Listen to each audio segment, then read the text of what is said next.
오늘도 하나님의 은혜와 평강이 여러분들의 삶 가운데 충만하게 임하기를 축복합니다. 이 복음 성가 중에 이런 찬양이 하나 있는데요. 이 전능하신 나의 주 하나님은, 이러한 제목을 가지고 있는 찬양이 있습니다.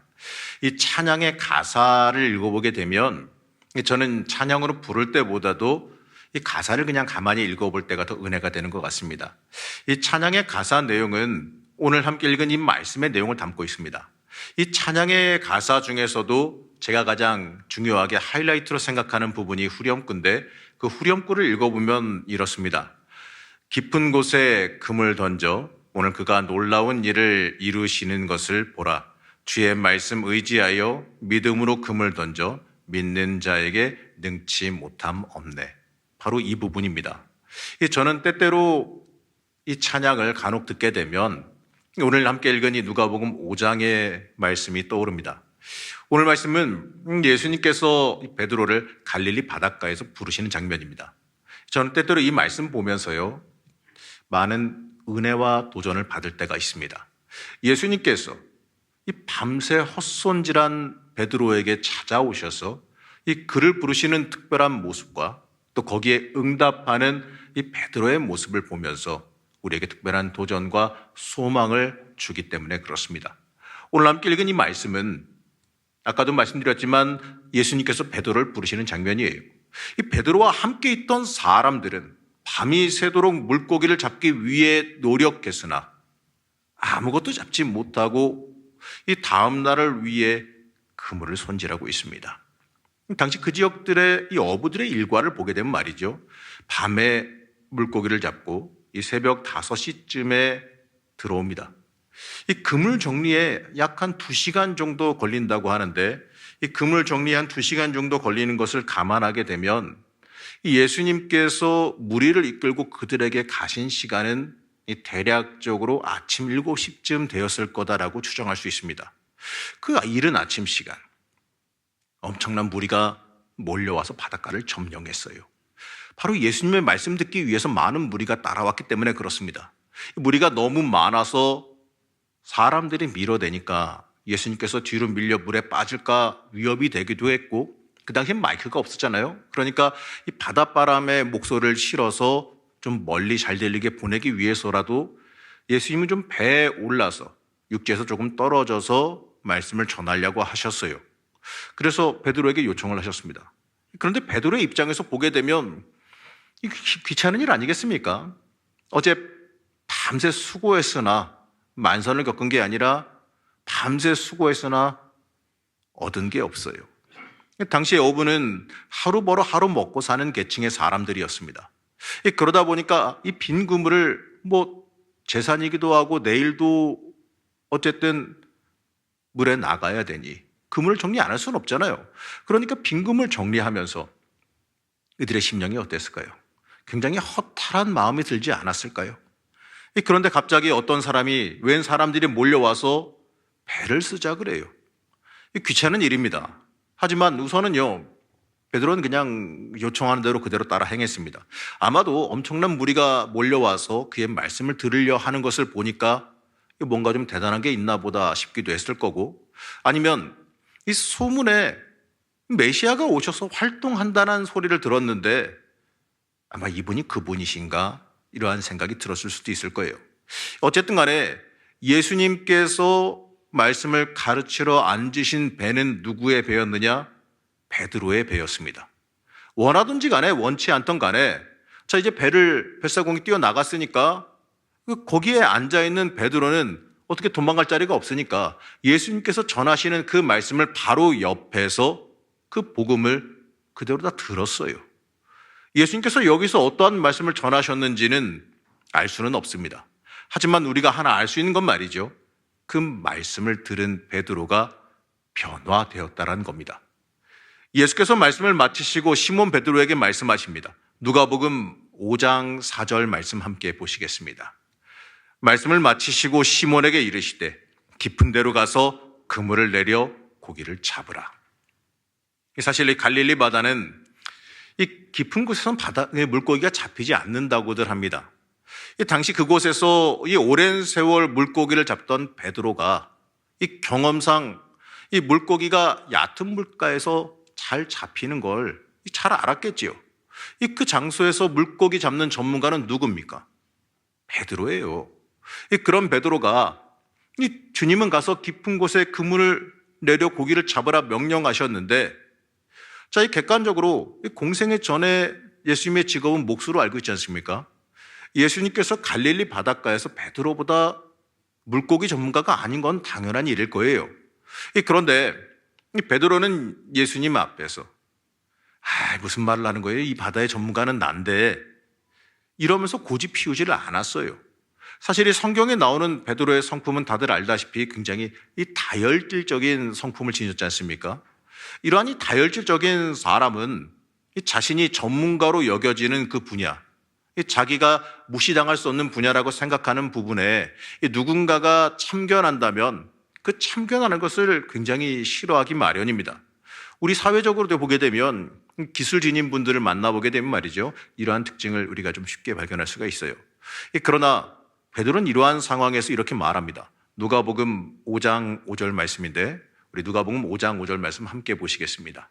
시몬이 대답하여 이르되, 선생님, 우리들이 밤이 새도록 수고하였으되 잡은 것이 없지만은 말씀에 의지하여 내가 그물을 내리리이다 하고. 여러분, 이 말씀은 이 베드로가 예수님 옆에서 들은 말씀, 바로 그 가르침에 얼마나 변화되었는지를 볼 수 있습니다. 저런 말씀 듣고 따라가는 능력은 우리를 변화시키는 데 있어요. 근데 인간적인 생각과 고집, 아집을 꺾고 이 주님 앞에 순종하며 따르는 마음을 가지게 만들어줍니다. 그렇기 때문에 우리는 하나님의 말씀을 청종하며 살아갈 수 있어야 됩니다. 이 주님의 말씀은요, 나를 변화시키는 능력, 나를 새롭게 만드는 힘이 있습니다. 그 힘 앞에 나를 내려놓는 모습이 참된 지혜 있는 모습임을 잊지 마시기 바랍니다. 사실 예수님께서 베드로에게 명령하신 기준은요, 일반적인 기준, 일반적인 사람의 생각으로는 틀렸죠. 그렇기 때문에 이 베드로는 이렇게 말합니다. 밤새 못 잡았지만 말씀에 의지해서 그물을 내리겠다라고 대답을 합니다. 하지만 이 베드로가 모르는 것이 하나 있는데, 이 그날의 상황은 다른 날과는 좀 일반적이지 않았다라는 거예요. 어떤 분은 이렇게 해석하더라고요. 이 평소에 한적한 바닷가입니다. 사람이 북적거려봤자 그렇게 많지 않았을 거예요. 하지만 그날은 상황이 달라요. 예수님 말씀을 듣기 위해서 그 해변이 가득 찰 정도로 엄청난 무리가 몰려왔어요. 그 많은 사람들이 몰려오니 그 발소리로 인한 그 진동, 그리고 사람들의 목소리로 인한 그 소란스러움, 그런 걸로 인하여서 그 바닷가가 굉장히 북적이고 소란스러워졌다는 거예요. 그러니까 평소에 그 조용하던 상태와 다르기 때문에 이 얕은 물가에 있던 물고기들이 놀랬다라는 거죠. 사람의 놀라고 두려워 이 평소와 다른 행동을 보여서 좀 깊은 곳으로 도망했을 거다라고 해석하는 분도 있더라고요. 이 베드로는 맞습니다. 이 물고기 잡는 법은 알았지만 이 물고기의 현재 이러한 상태는 몰랐을 겁니다. 이게 맞는 현상인지 아닌지 저는 잘 모르겠습니다. 하지만 설득력은 있게 들렸습니다. 그래, 맞다. 베드로가 평상시의 상황은 알아도 그날의 그 특별한 상황, 그 바닷속 그 라이브 현장까지는 알지 못하는 게 맞지. 그러나 모든 걸 아는 예수님은 그 바닷속의 그 상황까지도 알고 계셨다라는 거예요. 이 모든 걸 아시는 예수님은 얕은 물가에 있던 물고기가 사람을 두려워서 깊은 곳으로 도망했다는 그 현상까지도 꿰뚫어 보고 계셨습니다. 그렇기 때문에 물고기 잡는 전문가 이 베드로에게 훈수를 두신 거죠. 이때 베드로가 이 주님의 말씀에 고집 부리지 않고 순종하니, 이 순종하고 따르니 어떻습니까? 놀라운 역사가 일어났습니다. 사실 여러분, 우리가 내가 이 분야의 전문가입니다 이렇게 자처할지라도요, 모든 걸 다 아는 건 아니지요. 이 다른 이들보다 조금 더 안다라는 거지, 이 절대적으로 모든 걸 다 아는 건 아닙니다.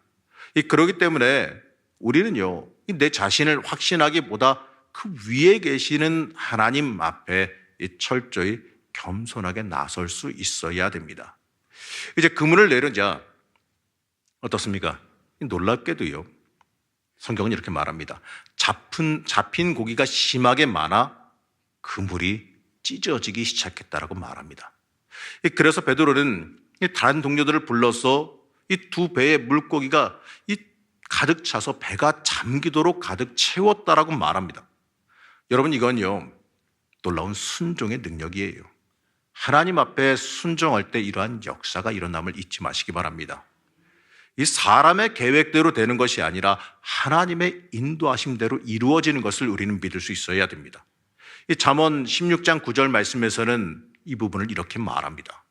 잠언 16장 9절 말씀 함께 합독하시겠습니다. 사람이 마음으로 자기의 길을 계획할지라도 그의 걸음을 인도하시는 이는 여호와시니라. 아멘. 맞습니다. 하나님은 우리의 계획, 이 자연 환경, 이 모든 것을 다 초월하십니다. 이 사람의 기준으로 된다, 안 된다, 어렵다 이렇게 말할 수 있겠죠. 하지만 하나님께서 직접 개입하시고 움직이시고 행하시면 모든 것을 다 뛰어넘으십니다. 우리 인생을 살면서 내 자신의 인생을 한정 짓거나 이렇게 규정할 때가 있죠. 나는 이런 사람이야. 나는 이 정도야. 나는 이 이상 할 수가 없어. 이 일은 이렇게밖에 안 돼. 이건 이렇게 진행돼야 돼. 이건 이럴 수밖에 없어. 이러한 식으로 한정 지어요. 물론 일반적으로요, 세상적으로 보게 되면 그 말이 맞을지도 몰라요. 하지만 여러분, 하나님의 인도하심이 있다면 그 말은 틀린 말이 되어버립니다. 내 인생의 계획 내가 세우지만 이루시는 분은 하나님이심을 잊지 마시기 바랍니다. 여러분, 이 말씀을 한번 기억하시기 바랍니다. 잠언 16장 3절 말씀인데 우리 잠언 16장 3절 함께 합독하시겠습니다. 너의 행사를 여호와께 맡기라. 그리하면 내가 경영하는 것이 이루어지리라. 아멘. 여러분, 하나님께서 하셔야지만 된다는 것. 여러분, 이것이 믿음이고 변화된 모습이에요. 이것이 거듭난 사람의 전형적인 모습이고 거듭난 사람만이 할 수 있는 고백입니다. 믿는 사람들은 여러분 세례 받지요. 여러분, 그러면 이 세례 받는다는 게 뭡니까? 이 간단하고 단순하게만 말한다면요, 자기 고백이에요. 내 인생 이제부터는 내가 주인 되어 살아가는 삶이 아니라 하나님이 인생의 주인 되어 가는 삶을 살겠다라는 자기 고백이자 선언입니다. 이것은 신앙의 가장 기초적인 시작이에요. 이 베드로가 이 말씀에 의지하여 따르겠다라고 하는 이 고백은 이 주님 말씀대로 따르겠다라고 하는 그 고백이자 자신의 고집과 계획, 자신의 능력에서 오는 그 고정관념도 다 내어버리겠다라는 뜻입니다. 그가 그렇게 하나님 앞에, 그가 예수님의 그 말씀 앞에 순종했을 때 놀라운 기적이 일어났어요. 이 그물이 찢어질 정도. 사실 이건 엄청난 수학이죠. 만선이죠. 일반적으로 그물을 만들 때 이 평소에 잡히는 양은 충분히 감당할 수 있을 수준의 강도로 만들었을 것이고 또 그러한 강성을 가지고 있는 그물을 사용할 거예요.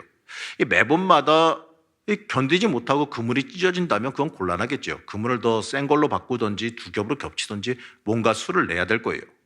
그러나 여기서 그들이 평소에 쓰던 그물이 버티지 못하고 찢어지고 있었다라고 말합니다. 그들이 그 그물이 감당하지 못했기 때문에 그래요.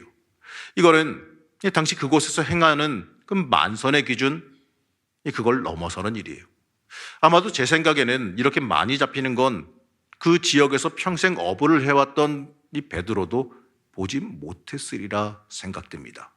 오늘 본문 말씀 9절에 보게 되면 이렇게 말합니다. 모든 사람이 놀랐다. 이곳에 모인 많은 무리 중에 이 지역 사람도 있었을 거예요. 그리고 이곳에서 오래 산 사람도 있었을 겁니다. 그들이 보기에도 엄청난 일, 놀랄 만한 일이 일어난 거예요. 여기서 우리가 잊지 말아야 되는 건 이 주님이 하시면, 주님께서 개입하시면 내 모든 것을 초월하십니다. 이것이 신앙의 중요한 법칙이에요. 그리고 여러분 한번 생각해 보십시오. 베드로가 그 말에 순종해서 그물을 내리는 거 사실 생각보다 쉬운 일이 아니에요. 자, 그물을 거의 다 정리가 끝난 상황이죠. 2시간 걸려서 그물을 거의 다 정리를 했어요. 그런데 그 그물을 가지고 가서 다시 한번 또 그물을 내리게 되면 무엇인가 거두면 좋겠지만 가서 그물을 내렸는데 아무것도 거두지 못하고 다시 끌어올렸다 그러면 어떻게 해야 될까요? 다시 가서 또 2시간 가까이 그물을 손질해야 됩니다. 한마디로 헛손질이 2시간을 더 해야 되는 거예요. 그렇기 때문에 그게 쉬운 일이 아니었던 겁니다. 그런데 그럼에도 불구하고 베드로는 주님의 말씀을 듣고 변화되어서 자신의 손해가 날 것도 뻔히 알고 감수하고 말씀에 의지해서 자신의 생각과 자신의 지혜를 다 무시하고 자신의 경험을 무시하고 주님 말씀 의지해서 주님 말씀 앞에 순종하며 그물을 내린 겁니다.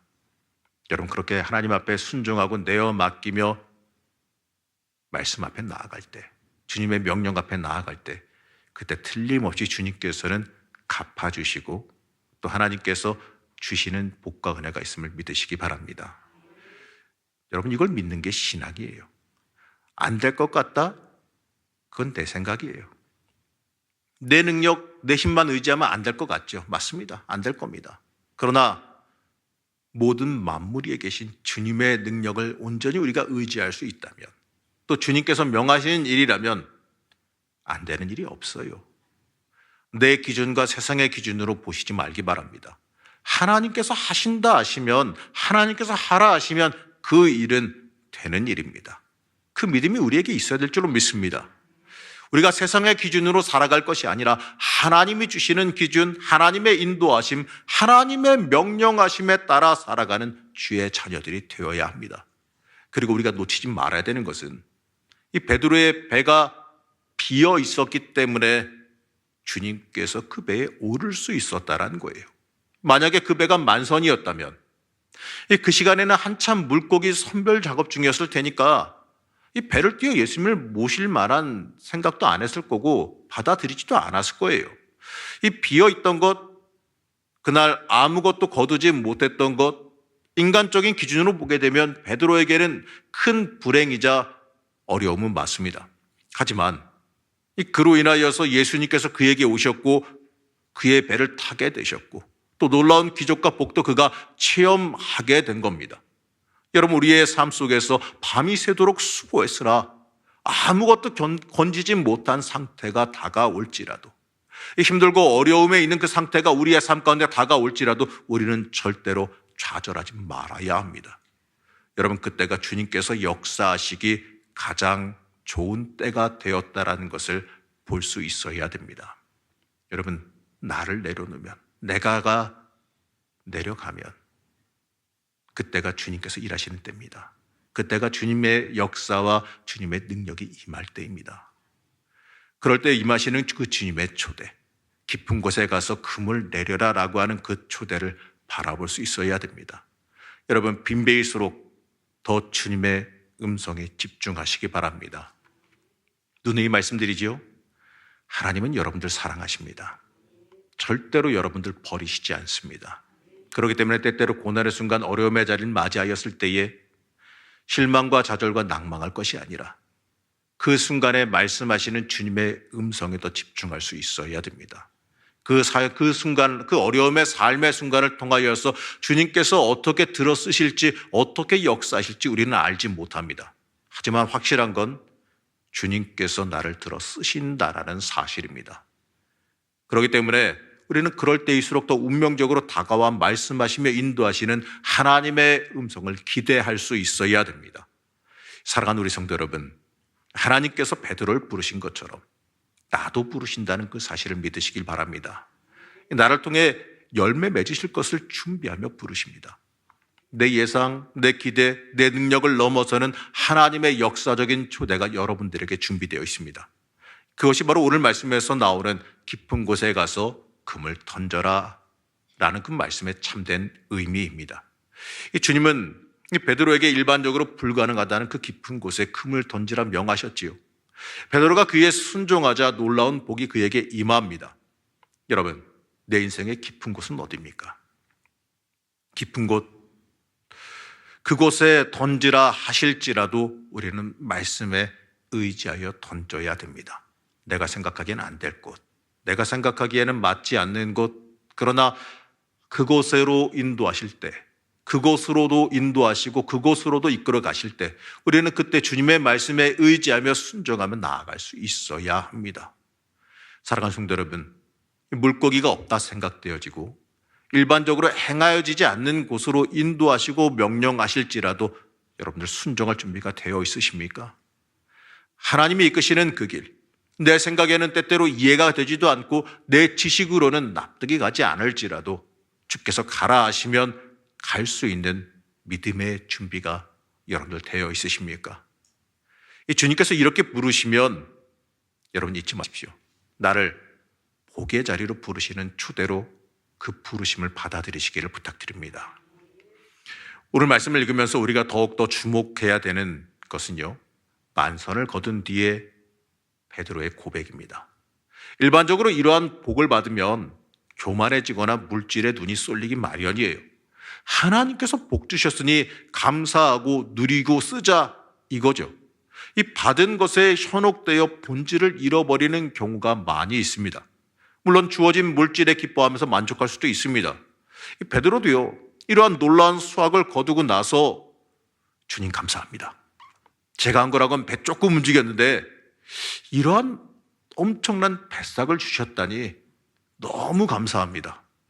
이러고 그 수확한 것을 챙겨서 잔치를 열거나 이 돈으로 바꾸어 누리려 할 수도 있었겠지요. 이러한 반응이 사실은 일반적인 사람들의 반응이지요. 그러나 오늘 베드로의 반응은 어떻습니까? 누가복음 5장 8절 말씀, 누가복음 5장 8절 말씀 함께 보시겠습니다. 새 번역으로 준비했는데 우리 화면 보시면서 함께 합독하시겠습니다. 시몬 베드로가 이것을 보고 예수님의 무릎 앞에 엎드려서 말하였다. 주님, 나에게서 떠나 주십시오. 나는 죄인입니다. 어떻습니까? 놀라운 반응 아닙니까? 갑자기 예수님 앞에 엎드려서 이렇게 말합니다. 주여, 나를 떠나소서. 나는 죄인입니다. 이 고백을 해요. 사실 베드로는 소문은 듣긴 들었을 거예요. 이 사람이 그 소문 속에 예수구나. 이 사람이 사람들이 때때로 메시아라고도 부르는 그 사람이구나. 그러나 그가 직접 체험하여 만나고 그의 말씀을 들어보니 그 소문 속의 사람이었던 예수가 이제는 자신에게 메시아로 다가왔어요. 그가 이제 하나님을 만났습니다. 하나님을 배웠어요. 그러니 이 죽을까 하여 자신은 죄인이라고 감히 그 앞에 못 있겠다라고 고백하는 겁니다. 이 주님을 만났을 때 인간적인 복을 구하지 아니하고 자신이 죄인이란 그 고백을 베드로는 먼저 던집니다. 여러분, 이 고백은 정말 놀라운 고백이에요. 여러분, 우리는 하나님 앞에 서게 되면 사실 우리는 모두 다 죄인이에요. 이걸 잊지 말아야 됩니다. 내 능력, 내 힘으로 아무것도 할 수 없다는 그 고백, 나는 죄인이기 때문에 주님의 은혜가 아니면 살 수 없다는 그 고백이 우리의 삶에 절대적으로 필요합니다. 베드로는 오늘 말씀에서 주님을 처음 배웠을 때 선생님이라고 불렀습니다. 이걸 원어로 보게 되면 이 말은 그냥 인생의 선배님, 어르신 요 정도의 뜻이에요. 자료에 보게 되면 베드로가 그때 당시에 약 한 20살이 조금 넘었을 거라고 말합니다. 그 시기에 이스라엘에서 여자들은 한 16살 정도면은 대부분 아이를 출산했다라고 하는 것에 비춰보게 되면 이 베드로와 예수님은 나이가 10살 정도 차이가 납니다. 예수님께서 30살에 활동을 시작하셨으니까 당시의 기준으로 보게 되면 삼촌, 부모에 가까울 정도의 많은 나이 차이라는 거죠. 그러니 일반적으로 그냥 존경받는 어른을 대할 때, 그냥 나이 많은 어르신을 대할 때 그냥 그런 반응으로 그냥 선생님 이렇게 말씀한 걸로 보면 됩니다. 그러나 예수님의 말씀을 듣고 그의 놀라운 기적과 이적을 체험한 뒤에 그의 고백은 큐리오스라고 불렀습니다. 이게 뭐냐면 바로 주님, 나의 주인이시여. 이러한 고백을 하게 된 겁니다. 내 주인이시여 메시아여 바로 당신이 하나님이십니다. 이러한 고백을 하게 된 겁니다. 여러분, 우리도 예수 믿고 구원받은 사람들입니다. 예수님 만난 사람들이에요. 그렇기 때문에 예수님을 향한 우리의 고백이 내 인생의 모든 것을 주관하시고 인도하시는 주님이십니다라는 고백이 되어야 될 줄로 믿습니다. 이 고백이 우리가 알 수 있어야 돼요. 우리가 복받고 변질되는 신앙을 가질 것이 아니라 이 복받고 물질에 눈이 어두워 본질을 잃어버린 신앙이 아니라 복을 받으면 받을수록 본질인 주님을 더 깊게 바라보는 은혜를 여러분들 가지길 소망할 수 있어야 됩니다. 오늘 말씀에서 베드로가 그러했습니다. 주어진 놀라운 물질 앞에 그 물질 앞에 눈이 어두워지는 것이 아니라 그걸 행하신 주님께 집중했습니다. 그리고 주님 앞에 내가 죄인임을 깨닫고 고백합니다. 원래 여러분, 더러운 건 밝은 데로 가까이 나아가야 더 잘 알 수 있어요. 우리가 이 빛이신 주님께 가까이 나아가게 되면 우리가 알게 되는 사실이 하나 있는데, 내가 죄인이라는 사실입니다. 이 베드로는 물질 속에서 주님 바라보는 눈을 지녔어요. 여러분은 이걸 부러워할 줄 알아야 돼요. 이 복에 속지 않고 주어진 복 안에서 그 복을 주신 주님 바라보는 눈을 가지는 것, 이거는 우리가 부러워할 수 있어야 됩니다. 그리고 나도 그러한 눈이 있기를 소망할 수 있어야 됩니다. 우리 주님께서는 우리 틀림없이 인도하십니다. 그리고 나를 복되게 이끌고 가십니다. 이 중요한 건 말이죠. 우리가 물질의 복의 눈이 어두워지지 말고 본질인 주님 바라보는 겁니다. 사랑하는 성도 여러분, 이게 예배입니다. 하나님의 지극히 거룩하시고 위대하심에 놀라 자복하는 순간 우리 인생의 예배가 시작되어집니다. 우리는 우리의 삶 속에 주님의 위대하심을 고백해야 되고 주님이 나의 주인 되심을 철저히 고백할 수 있어야 됩니다. 이렇게 죄인임을 고백하던 베드로에게 주님은 말씀하십니다. 누가복음 5장 10절 말씀입니다. 함께 합독하시겠습니다. 세베대의 아들로서 시몬의 동업자인 야고보와 요한도 놀랐습니다. 예수께서 시몬에게 이르시되 무서워하지 말라. 이제 후로는 내가 사람을 취하리라 하시니. 바로 무서워하지 말라. 너는 너의 죄로 인하여 죽지 아니할 것이다. 너의 죄는 내가 사해 줄 것이다. 내가 대신하여 짊어질 것이다. 이 내용을 압축해서 말하신 거죠. 그리고 베드로에게 사명을 주시는데 이제부터 너는 사람을 취하리라. 바로 사람 낚는 어부가 되라는 거예요. 그 사명을 주셨습니다. 바로 복음의 전파자, 복음의 사명자가 되라 명령하셨습니다. 이 주님께서는 이 베드로처럼 이 물질 앞에서도 주님께 온전히 집중하는 사람에게 사명을 주십니다. 이 세상에 현혹되는 사람이 아니라 이 주님께 집중하고 주님이 아니면 나는 아무것도 할 수 없다라고 고백하는 그 사람이, 이 인간의 전적인 무능함, 나는 아무것도 할 수 없습니다라고 고백하는 그 사람, 바로 내가 죽어야 예수가 산다라고 하는 그 역설적인 진리를 온전히 고백할 수 있는 그 사람, 내가 아니라 주님이 하셔야 한다라고 하는 이러한 믿음의 고백을 하는 사람을 하나님께서는 들어 사용하십니다. 여러분, 그 사람이 여러분들이 되시기를 축복합니다. 오늘 말씀은 예수님의 놀라운 말씀과 이적을 체험한 어부들의 반응이 등장합니다. 누가복음 5장 11절 말씀입니다. 함께 합독하시겠습니다. 그들이 배들을 육지에 대고 모든 것을 버려두고 예수를 따르니라. 여러분, 우리는 이들의 그 즉각적인 믿음, 우리가 본받을 수 있어야 됩니다. 이들은 처음 겪어보는 엄청난 만선에 그게 눈에 들어오지 않았어요. 그 만선으로 인해 주어질 물질적인 풍족함, 이것도 바라보지 않습니다. 더 귀한 주님을 바라봅니다. 우리는 이 세상 무엇보다도 가장 귀한 것을 발견한 그 사람들의 믿음을 닮아갈 수 있어야 됩니다. 여러분, 이게 가정을 버리라는 극단적인 말도 아니고요. 물질도 다 버리라 이런 극단적인 말도 아니에요. 이 주님 앞에서 주님 뜻대로 과감하게 움직일 수 있는 영적인 행동력을 지니라라는 겁니다. 야고보서 2장 17절 말씀을 보게 되면 이렇게 말씀합니다. 이와 같이 행함이 없는 믿음은 그 자체가 죽은 것이라. 여러분, 믿음은 행할 땐 내 것이 됩니다. 믿음은 믿고 행할 땐 내 것이 되어져요. 행하지 않으면 절대로 내 것이 되어질 수 없습니다. 이 지식으로 잘 놔둔다고 내게 되는 게 아니에요. 이 행해서 내 영혼의 양식으로 삼아야 내 것이 되는 거예요. 이 틀림없이 우리에게 하나님의 예비하신 계획과 복이 있음을 믿으시기 바랍니다. 그렇다면 우리는 그 앞에서 어떻게 해야 될까? 이 말씀대로 따라가며 그 계획의 주인공이 돼야 되지 않겠습니까? 아니면 그냥 이 다른 사람들이 하나님의 예비하신 그 계획 따라가며 복받는 삶을 사는 걸 그냥 구경하는 구경꾼이 되시길 원하십니까? 나에게 이러한 좋은 말씀을 주시다니 감사합니다 하면서 그냥 흐뭇하게 구경하는 구경꾼이 되시길 원하십니까? 아니면 주어진 말씀이 조금 버겁고 힘들더라도 그걸 행하며 그걸 내 것으로 만들려고 하는 그러한 사람, 그 말씀을 내 것으로 만들려고 발버둥 치는 그러한 사람이 되시기를 원하십니까? 이 주신 것을 붙잡고 이루기 위해서 믿음으로 노력하는 사람을 하나님께서 도우셔서 이루어 주십니다. 하나님께서는 틀림없이 여러분의 인생에 역사하십니다. 여러분, 그렇기 때문에 베드로처럼 믿고 따라가시기를 부탁드립니다. 순종하시길 바랍니다. 하나님 앞에 철저히 고백하시기 바랍니다. 말씀 앞에 나와서 변화되기를 소망하시길 축복합니다. 사랑하는 성도 여러분, 주님께서 우리에게 명령하십니다. 너의 인생의 깊은 데로 가서 그물을 던져라. 어렵고 힘든 자리에서 때때로 명령하실지라도, 내 생각과 다르게 내 인생을 인도하실지라도 인도하시는 대로, 시키시는 대로 주님 앞에 충성하며 전진하시기를 축복합니다. 여러분, 내 인생을 가장 잘 아는 분은 하나님이세요. 나를 만드신 그분께서 내 인생 가장 잘 아십니다.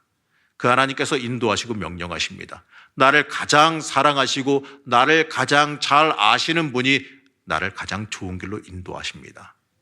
여러분, 하나님 앞에서 고집은 버리시기 바랍니다. 하나님 앞에선 이 묻지도 따지지도 않고 순종하면 복된 삶을 살게 될 줄로 믿습니다. 우리의 삶 속에서 이 주님께서 틀림없이 말씀하십니다. 깊은 데로 가서 그물을 던져 고기를 잡으라. 이렇게 말씀하시면 이 주님 말씀 붙잡고 따라가서 그물 던지시기를 축복합니다. 온전히 하나님 앞에 맡기며 하나님의 역사와 하나님의 일하심을 경험하는 주의 자녀들 되시기를 시간 간절히 축복합니다. 우리가 순종하고 나가면, 우리가 순종하고 믿고 맡기면 하나님께서는 틀림없이 우리에게 복 주심을 믿으시고 또 하나님 앞에 온전히 믿음으로 달려나가는 귀한 자녀들 되시기를 시간 간절히 축복합니다.